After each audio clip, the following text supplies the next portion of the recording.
First bird natin mga kalapatid, si Blue Bar. Ayan oh. Boy, si Blue Bar nandito na. Tulak na natin si Blue Bar. Nauna siya dun sa mga naka-GPS natin.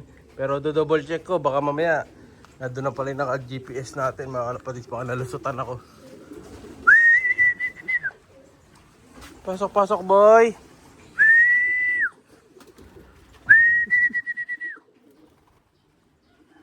Nailang. Take two. Baba. Yan oh, babad din sila. Jam! Ay, patulong natin ang madla to.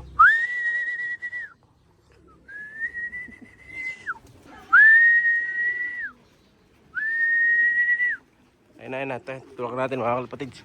Let's go, one down. Yun. Check natin kung siya pa lang ang ibon dito o baka meron nang nauna sa bata ko. Alright, so wala pa mga kalapatids. So ang nandito si Item, yung si Grisel na isa, and then si Blue Bar.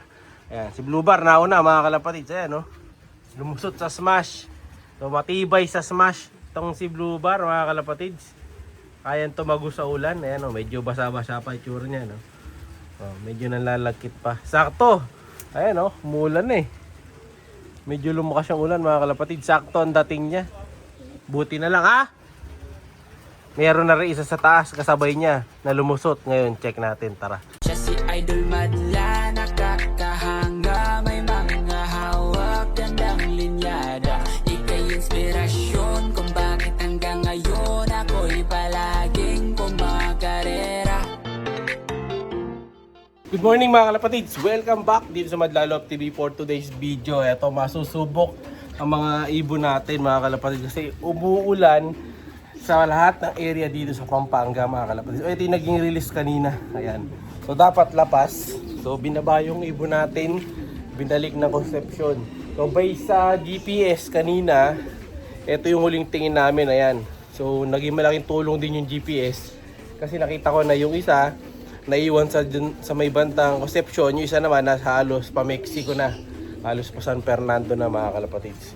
So isabihin yung isa na ibon natin na iwan. No? So makikita natin ngayon kung sino yun. Hindi ko lang natandaan kasi kung kanino ko nalagay yung isang GPS na may tanda. Pero ito may nuwalanding na isa. Ayan o. Ayan o. Oh. Ito nyo ba? Pero ito may nuwalanding na isa. Ayan o.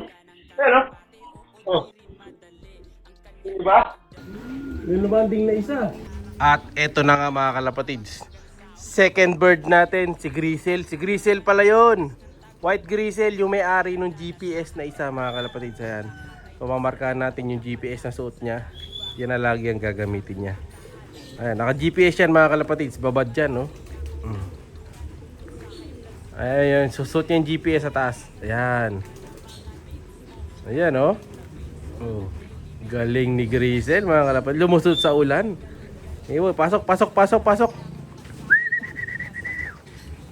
Nakita nyo sa intro natin, unang dumating si Blue Bar. Bali third bird na to mga kalapatids ha. Late yung intro lang natin, nasa gitna ang intro. O sige boy, pasok. Alright. Silipin natin siya ngayon. So bali ang naipit pala na ibon natin dun sa gawing Concepcion pa. Ito may isa na rin sa pangalawa na yan. Si Pula nandito na rin mga kalapatids. So 4 na ibon natin, 4 out of 9. Ayun, tinutulak ni Madlato. Lakas ng ulan eh. Tanda ka dyan, madulas. Gumit na eh. Si Pula yan, no?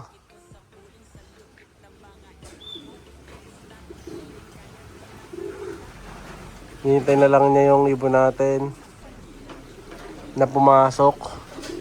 Dito galing mga kalapatids yung isang Grisel. Medyo tama rin yung daan niya. Ay, may dumadayo. So, pasok tayo. Punta natin yung isa. Yeah. You know, eto na si Grisel mga kalapatids. So siya yung may sign na dog sa GPS mga kalapatids. Aso yung sign niya sa GPS natin. Pero ayan, hindi naman yata masyadong super basa. Pero basa mga kalapatids yan. Lumagkit din ang katawan eh. Oh. Pero happy tayo kasi nakauwi. Sulit na din yung ano nito, GPS nito. Oh, ayan oh. Ayos. Boy! Hindi ko lang sure kung boy talaga to o girl. Girl ata yan, binabara ko na siya isa niyang kasama. Kita niyo yung GPS mga kalapatids. Very intact yung GPS natin. Ayan, oh. Ilalagay natin yung link na ito. Lugon pa siya eh. So sila yan, silang dalawa yan. Magpares pala sila. Babae yung isang grisel. Bali, 4 na ibon, 5 pa. Halos sa taas yun. Sa likod, isa. So yung link ng GPS natin, lalagay ko na lang dito sa video natin. Para kung gusto nyo i-try. Last time, pag nag-sale, nakikita ko yung GPS na yan, nagiging 1K lang. Isa 900. Kaya pwede nyo i-try. So pwede nyo rin try. Para matrace nyo yung ibon nyo. Para, minsan, alam nyo kung uwi pa, o hindi na, ganyan. So wala pa rin tayong kuryente dito, hindi pa naayos. Mga kalapatids. Natulak na kaya si Pula. Pero ito, first bird natin dito. Si Blue Bar. Yung malaki katawan mga kalapatids. Naalala nyo to, no, binasket ko kahapon to. Siya pala first bird dito. Wala lang tayong timestamp. Pero pinipicturean ko na lang. Kasi hindi mga nauna. Si Pula po, bumaba na? Hindi pa bumababa si Pula mga kalapatids.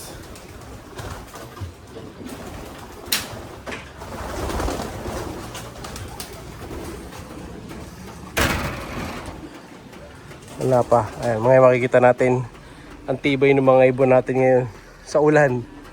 Malayo rin to. Concepcion, kita nyo umuulan pero nakauwi naman sila. Sabihin, kaya.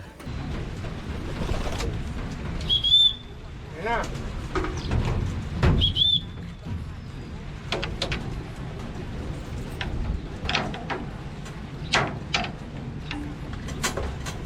Sa last na tingin ko sa GPS dun kay Dark Grisel, nasa ano pa lang siya mga kalapatids, Kalulot. So Halo San Fernando mga kalapatids. So medyo naiwan talaga yung isa nating ibon na yon. Naiwan siya nung ilang ibon na to, 4. 4 na ibon natin. So 4 na yung nakaura sa kanya. So ngayon malamang yung 4 natin nasa gawin pa ron. Kasi yung kalahati naiwan. Si Pula eto oh. Babad na babad mga kalapatids. Nasa nating board na.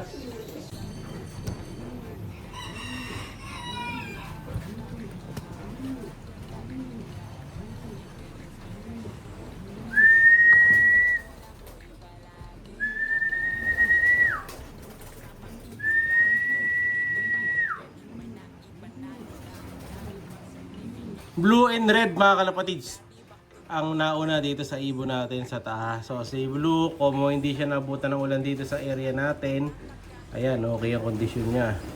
O, hindi masyadong basa. Samantalang si Pula ito, na naka Young Bird series natin, babad din. Pero at least nakukompleto na tayo mga kalapatids. Kalahati na lang iniintay natin, meron na tayong 4, no? So ang ganda sana nito kung lahat ng ibon natin palalagyan ko ng GPS mga kalapatids, no? So ginaabangan natin sila, naka GPS na. So kita kagad natin sino yung naka breakaway, no? So kapag sa pooling, ano, agad tatayaan natin. Si Blue Bar magaling. So mukhang yung GPS ni Grisel Dark lilipat natin kay ano, kay Blue, no? Pero mamarkahan ko muna yung mga ano nila, tag, para madali nating mahanap. So waiting tayo sa 4 na ibon. Let's go! Siya'y kalapatistang napakagaling na kinakilala.